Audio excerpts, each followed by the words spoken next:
Hello and welcome to the Angus Report, a news program for cattle producers. I'm Bob Cervera. And I'm Crystal Albers. From American Angus Association headquarters in St. Joseph, Missouri, we bring you the week's top headlines, including a look at the OCM lawsuit. Drought is boosting beef prices. We talked to an economist about just how high they could climb in the year ahead. An environmental group purchases a large tract of Montana land. Plus, we meet the Angus breed's new junior ambassador. This is the Angus Report.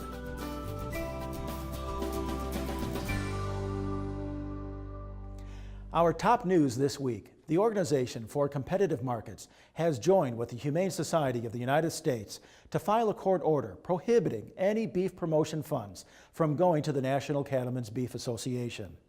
OCM filed a lawsuit in a district Kansas court seeking an injunction against USDA's Agricultural Marketing Service, the Cattlemen's Beef Board, and the Beef Promotion Operating Committee.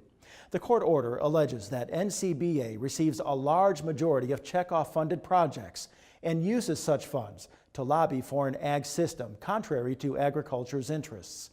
The news spurred outrage among many cattle organizations, which scrutinized OCM for partnering with an organization that attacks on modern-day animal agriculture.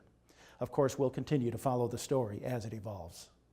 The drought has taken a direct hit on the beef industry, and that's affecting prices.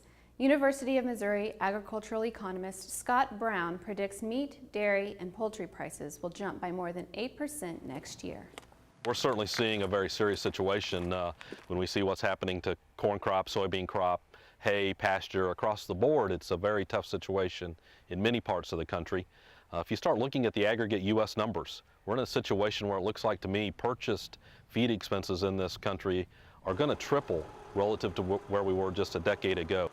If we look at what's happening at the consumer level in 2013, again, a situation where meats in particular, meats and dairy products may lead the way for us. I could see that, again, an 8% rise in meat prices at the consumer level could happen in mid-late 2013, carry into 2014. Similar things for dairy. So that's what consumers have to look forward to from the drought we're currently experiencing. Brown says the drought will cause some livestock producers to exit the business. To combat this trend, the MU economist is working with others on a new program called Quality Beef to help cattlemen produce higher quality product and to recover from the drought. Tune in next week for continued coverage of the newly introduced Quality Beef program. Ranchers in the West are fuming over an environmental group's recent purchase of a large area of Montana rangeland. The American Prairie Reserve has purchased the South Ranch near Glasgow, a 150,000-acre tract that more than doubles the group's land holdings. American Prairie Reserve plans to establish a wildlife reserve that it says will preserve the area's grasslands. However, ranchers in the state are criticizing the purchase and its effect on Montana's cattle industry.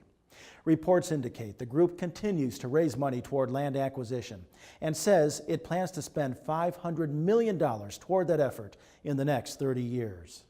Agriculture Secretary Tom Vilsack has announced further drought relief measures for farmers and ranchers. USDA has filed special provisions with the federal crop insurance program to allow haying and grazing of cover crops without impacting coverage for the 2013 crop. The agency will also allow emergency loans earlier in the season, helping livestock producers to offset feed costs. In a recent statement, Secretary Vilsack urged Congress to pass a farm bill to help producers recover from drought. Contact your local USDA office to learn more about grazing requirements. A report in Business Week suggests the worst U.S. drought in half a century has caused farmers and ranchers to shrink their cattle herds to the smallest since 1973. USDA estimates for 2013 show beef output could drop almost 4% to a 9-year low. Meanwhile, a University of Missouri report suggests feedlots lost $300 per head in August, fattening cattle for harvest. Cattle feeders are having kind of a challenging year in 2012. The last couple of years have been pretty good for the cattle feeding industry as a whole. We do expect the market to bounce back. We've got some challenges on the cost side. We all recognize that, price of forage and grain and so forth, but we have a lot of good things going and we have very strong demand. As an industry, we're beginning to more fully understand the value of good genetics.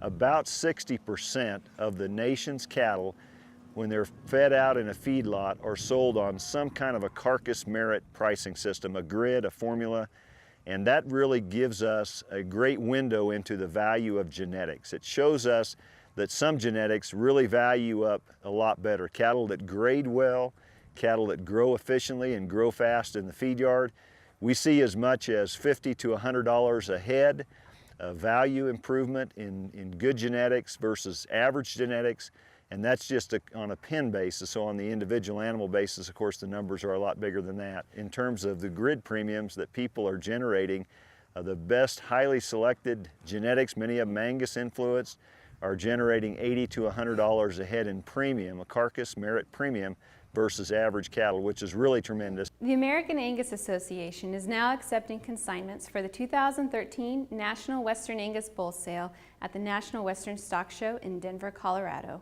The sale is set for Wednesday, January 16th, and producers can save by consigning before the September 15th deadline. All consignments must have AHIR performance information to be eligible, and all bulls born before January 1st, 2012 must have passed a breeding soundness exam. Contact David Gazda, Sale Manager, for more information or visit angus.org. When the Angus Report returns, we look at what quality Angus beef means for a Texas chef. We'll also meet a couple who came to the United States to pursue life on an Angus farm. Visit angus.org to continue watching this episode of the Angus Report.